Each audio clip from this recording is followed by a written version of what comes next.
जय मसीह दी सारिਆਂ ਨੂੰ। आइए अज का वचन करने हैं शुरू। मत्ती की किताब और उदा 4 अध्याय 1 और 2 आयत नू मैं पढ़ूँगा।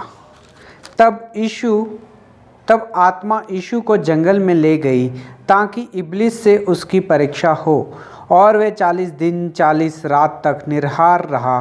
तब वह भूख लगी। तब परखने वाले ने पास आकर उससे कहा, यदि तू परमेश्वर का पुत्र है तो कह दे कि ये पत्थर रोटी बन जाए। पढ़े गए वचन ते प्रभु आशीष करे, हड ना गल करे, हड्डे सारियां दी परमेश्वर कमी कटियां नू पूरा करे। आइए ही प्रार्थना करने हैं। प्यारे प्रभु जी, धन्यवाद स्तुति और बड़ाई के साथ आपके चरणों में आके झुक जाके धन्यवाद प्रणाम करते हैं। समय दिया उसके लिए भी धन्यवाद देते हैं। दया करके सहायता और मदद करें, आपके विश्वास में और आपके प्रेम में प्रभु जी बढ़ाएं और चलाएं। प्रभु जी पढ़े गए वचन पे आशीष करें, 100 गुना प्रभु जी फल लाने के लिए सहायता और मदद करें। मैं भी खड़ा हूँ प्रभु जी, मैं भी अपनी बुद्धि और ज्ञान के साथ में प्रभु जी पवित्र आत्मा से भर के प्रभु जी बोल सकूँ। प्रभु जी आप मेरी भी सहायता और मदद करें। आपके हाथों में सौंप देते हुए प्रार्थना विनती को प्रभु यीशु मसीह के नाम से मांगते हैं, आमीन। मत्ती 4 अध्याय। और तब आत्मा ने यीशु को जंगल में ले गया ताकि शैतान से उसकी परीक्षा हो। प्रभु यीशु मसीह दी परीक्षा हुई जो प्रभु यीशु मसीह 40 दिन और 40 रात तक प्रभु यीशु मसीह ने उपवास किया। ओ भैन और भराओ, अही लेंथ सीजन विच आगे, यानी कि पवित्रता के सीजन दे विच, यानी कि इनू लेंथ सीजन कहिंदे हैगे।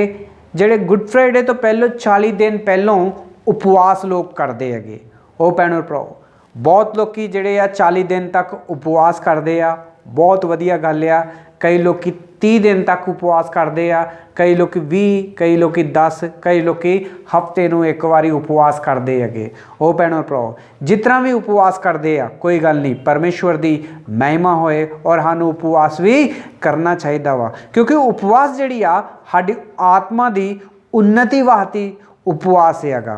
ਉਹ ਭੈਣੋ ਭਰਾਓ, और बहुत सारे लोगों को ये नहीं पता कि उपवास क्यों रखते हैं। कई लोग सोचते आ कि शायद प्रभु यीशु मसीह ने अपनी जान क्रूस ते अपनी जान देने तो पहलों प्रभु यीशु मसीह ने उपवास रखे ही 40 दिन तक।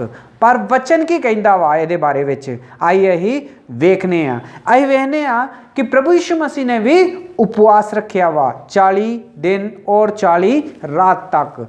कई लोग ये भी जवाब देंगे आ कि जो किसी को पूछने आ कि क्यों तुसीं 40 दिन तक उपवास रखा वा, तो कहते हैं कि प्रभु यीशु मसीह ने भी 40 दिन 40 रात तक उपवास किया है, इस करके असीं भी उपवास करन दे आ गुड फ्राइडे आउण तो पहलों।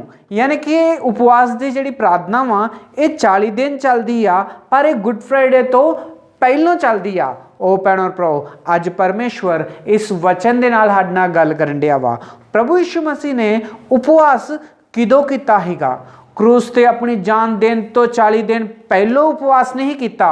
प्रभु यीशु मसीह ने भी उपवास किया हैगा 40 दिन 40 रात, पर उन्होंने किदों उपवास किया ही? आइए अही वचन दे विचों अज वेखांगे कि प्रभु यीशु मसीह ने किदों उपवास किया हैगा। प्रभु यीशु मसीह ने जो अपनी सेवा का आरंभ किया हैगा, यानी कि प्रभु यीशु मसीह ने जो शुरू की ही अपनी सेवा शुरू करनी, सुसमाचार सुनाना, उदों यूहन्ना बपतिस्मा कोल प्रभु यीशु मसीह आए और प्रभु यीशु मसीह यूहन्ना बपतिस्मा नूं कहंदे कि मैनू भी बपतिस्मा दे दे। पर यूहन्ना आंदा कि मैनू ते तुहाडे कोल लैण दी जरूरत है, मैं तुहानूं देण दे योग्य नहीं हैगा। पर प्रभु यीशु मसीह आंदे कि इहो रीति होनी चाहिए आ, क्योंकि मैं अपनी सेवा शुरू करनी हैगी। इस करके प्रभु यीशु मसीह ने उस टाइम ते यूहन्ना बपतिस्मा को बपतिस्मा लिया और प्रभु यीशु मसीह एक जंगल वाल चल गए और आत्मा दे नाल भर के 40 दिन 40 रात तक प्रभु यीशु मसीह ने उपवास किया। ओ भैन और भराओ, एक गल याद रखियो, गुड फ्राइडे तो पहलों 40 दिन प्रभु यीशु मसीह ने उपवास नहीं किया। 40 दिन उपवास प्रभु यीशु मसीह ने किया उदों जो अपनी सेवा नूं शुरू किया हैगा सुसमाचार सुनाउण वास्ते। ओ भैणों भराओ, उपवास रखना कोई गलत गल नहीं है। 40 दिन रखो, 30 दिन रखो, 50 दिन रखो, 100 दिन रखो, हफ्ते नूं एक बारी रखो, हफ्ते नूं 2 बारी रखो, कोई गलत गल नहीं है। परमेश्वर इहदे विच बहुत सारी आशीष दिंदा वा। और उपवास की प्रार्थना में जो शक्ति आ वो कोई नॉर्मल प्रार्थना में शक्ति हुंदी आ। जो असीं नॉर्मल प्रार्थना भी करने उहदे विच भी प्रभु आशीष करदा वा, पर जो असीं उपवास की प्रार्थना करने उदों शैतान डरदा वा, कंबदा वा और दौड़ जाता वगा। वो भैणों भराओ, असीं वेखने कि प्रभु यीशु मसीह की भी परीक्षा हुई। जो प्रभु यीशु मसीह 40 रात 40 दिन तक उपवास लगातार करता रहा, शैतान प्रभु यीशु मसीह कोल भी आया प्रभु यीशु मसीह की परीक्षा करने वास्ते। प्रभु यीशु मसीह की परीक्षा किस तरह हुई? प्रभु यीशु मसीह नूं शैतान आके आंदा कि पत्थरां नूं कह कि रोटी बन जाए। ओ भैणों भराओ, शैतान आके आंदा कि हुण ते प्रभु यीशु मसीह तुहानूं भुख लगन दी हैगी, तुहाडे ते परमेश्वर बहुत ज़्यादा प्यार करते आ गए, ये पत्थरां नूं कहो कि रोटी बन जे, आपे परमेश्वर तुहाडे वास्ते रोटी बना दूगा खाण वास्ते। ओ भैणों भराओ, इस तरह दीयां गल्लां दे नाल प्रभु यीशु मसीह दा जिहड़ी ही परीक्षा हुई। ओ भैणों भराओ, असीं सोचने कि शायद असीं प्रभु यीशु मसीह दे उत्ते विश्वास कर लिया वा, बपतिस्मा ले लिया वा, हुण साडे जीवन दे विच परीक्षा नहीं आउंदी। ओ भैणों भराओ, जदों असीं प्रभु यीशु मसीह नूं ग्रहण करने प्रभु यीशु मसीह दे लहू दे नाल तुल जाने जदों असीं प्रभु यीशु मसीह दे नाम ते बपतिस्मा लै लैने उदों हर एक दे जीवन दे विच जिहड़ी आ परीक्षा जिहड़ी आ शुरू हो जांदी आ। ओ भैणों भराओ, अज परमेश्वर इस वचन दे नाल साडे नाल गल करन दिया वा। अज परमेश्वर सानूं ये चीज़ पुछण दिया वा कि तुहाडे जीवन किस तरह दा वागा, तुहाडा विश्वास किस तरह दा वा, तुहाडे जीवन दे विच परीक्षा आउंदी आ कि नहीं आउंदी।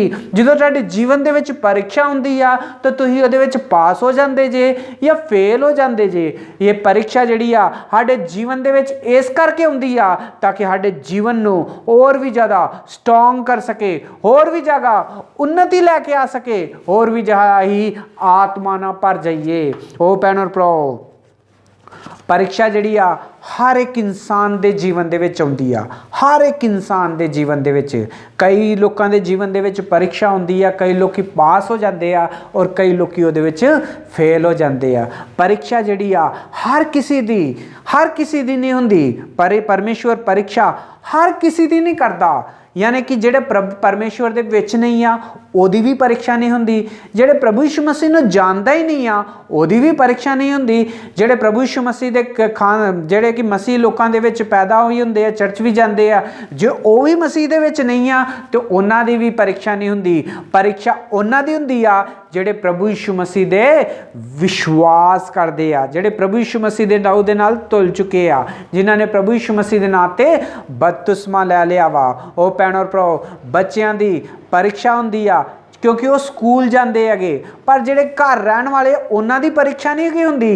इस तरह ही परीक्षा हर एक विश्वासी दी हुंदी आ जेडे प्रभु यीशु मसीह दे उत्ते विश्वास करते आ और बपतिस्मा लै चुके आ। कई लोग सोचते आ कि हुण मैं प्रभु यीशु मसीह नूं ग्रहण कर लिया वा, प्रभु यीशु मसीह ने मेरे पापा नूं माफ़ कर दिता वा, हुण ते मैं प्रभु यीशु मसीह दे नाम ते बपतिस्मा लै लिया वा, हुण शैतान ने मेरे लागे नहीं आउणा, हुण नहीं मेरी परीक्षा होनी करके कई लोग इतना सोचते हैगे। ओ भैणों भराओ, जे इतना सोचते जे तो भैणों भराओ एक बारी प्रभु यीशु मसीह दी परीक्षा नूं भी याद कर लो। प्रभु यीशु मसीह दी परीक्षा किदों शुरू हुई ही? प्रभु यीशु मसीह दी परीक्षा उदों शुरू हुई ही जदों प्रभु यीशु मसीह ने बपतिस्मा लैके 40 दिन 40 रात तक उपवास किया ही सुसमाचार सुनाउण वास्ते। उदों शैतान प्रभु यीशु मसीह को आया हिगा प्रभु यीशु मसीह दी परीक्षा करने वास्ते। साडी भी परीक्षा उदों शुरू होंदी आ जदों प्रभु यीशु मसीह दे नां दे उत्ते विश्वास करने आ, ओहदे नां ते बपतिस्मा लै लैने आ, ओहदी जदों सेवा शुरू कर दिंने आ, जदों प्रभु यीशु मसीह दे राह विच चलना शुरू कर दिंने आ, उदों शैतान साडे कोल भी आउंदा वा, सानूं परीक्षा करने वास्ते ओ भैन और भराओ अज परमेश्वर इस वचन के नाल साडे नाल गल करन दिया वा। हर एक इंसान की परीक्षा होनी चाहिए आ। ये परीक्षा ये नहीं आ कि वो विश्वास दे विच नाश हो जाए, ये परीक्षा इस करके आउंदी आ ताकि साडा विश्वास किन्ना वा, असीं किन्ने तगड़े आ विश्वास दे विच, असीं विश्वास दे पक्के आ कि नहीं आ, इस करके साडी ये परीक्षा होंदी आ। ओ भैन और भराओ कई लोग जिहड़े विश्वास विच तगड़े नहीं हुंदे वो विश्वास दे विच डिग जांदे आ और परमेश्वर नूं छड्ड के पिछे चल जांदे आ। पर कई लोग बहुत ज़्यादा विश्वास करते आ और विश्वास विच बहुत ज़्यादा तगड़े हुंदे आ और हमेशा परीक्षा नूं पास कर दिंदे आ और शैतान नूं दूर भगा दिंदे आ। प्रभु यीशु मसीह दी भी जदों शैतान प्रभु यीशु मसीह कोल आया सीगा, उपवास दी जदों प्रार्थना प्रभु यीशु मसीह करन दे सीगे, शैतान कोल आया सीगा कि प्रभु यीशु मसीह नूं हरा दे, पर प्रभु यीशु मसीह ने उन्होंने हरा के शैतान नूं दूर कर दिता।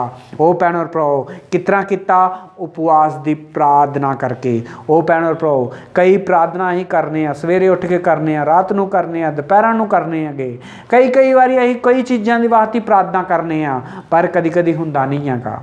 कदी कदी असीं बीमारी वास्ते प्रार्थना करने आ फिर भी ठीक नहीं हुंदा, कदी कदी असीं नौकरी वास्ते प्रार्थना करने आ फिर भी नहीं हुंदा, कदी कदी असीं विआह शादी वास्ते प्रार्थना करने आ फिर भी ठीक नहीं हुंदा, कदी कदी असीं सेवा वास्ते प्रार्थना करने आ पर फिर भी कुछ नहीं का हुंदा। ओ भैन और भराओ अज परमेश्वर आखन दिया वा कि प्रभु यीशु मसीह ने जो अपनी सेवा शुरू की सुसमाचार सुनाउण वास्ते क्रूस ते जाण तो पहलों, तो प्रभु यीशु मसीह ने 40 दिन 40 रात तक उपवास किया और शैतान नूं अपने पैरों थले रोंदिया और शैतान नूं हरा दिता, शैतान नूं भजा दिता।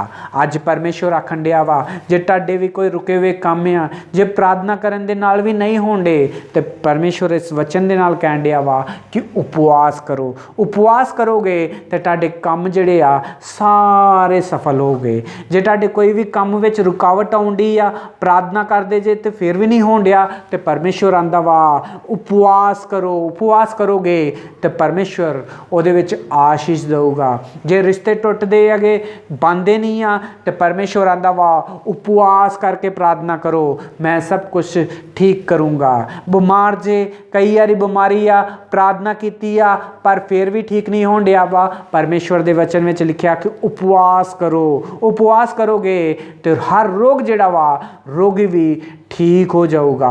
ओ भैन और भराओ तुहाडे बच्चे तुहाडे कहना नहीं मानते, तुसीं अपने बच्चों वास्ते प्रार्थना करन दे जे पर फिर भी नहीं कुछ भी हुंदा तो परमेश्वर दे वचन में लिखिया कि उपवास करो। उपवास करोगे तो सारे बिगड़े हुए काम सारे जिहड़े आ ठीक हो जाएंगे। उपवास की प्रार्थना में बहुत ज़्यादा ताकत और शक्ति आ। पर उपवास की प्रार्थना जिहड़ी आ साडी आत्मा की भी उन्नति करदी आ और सानू विश्वास दे विच भी होर वधाउंदी आ।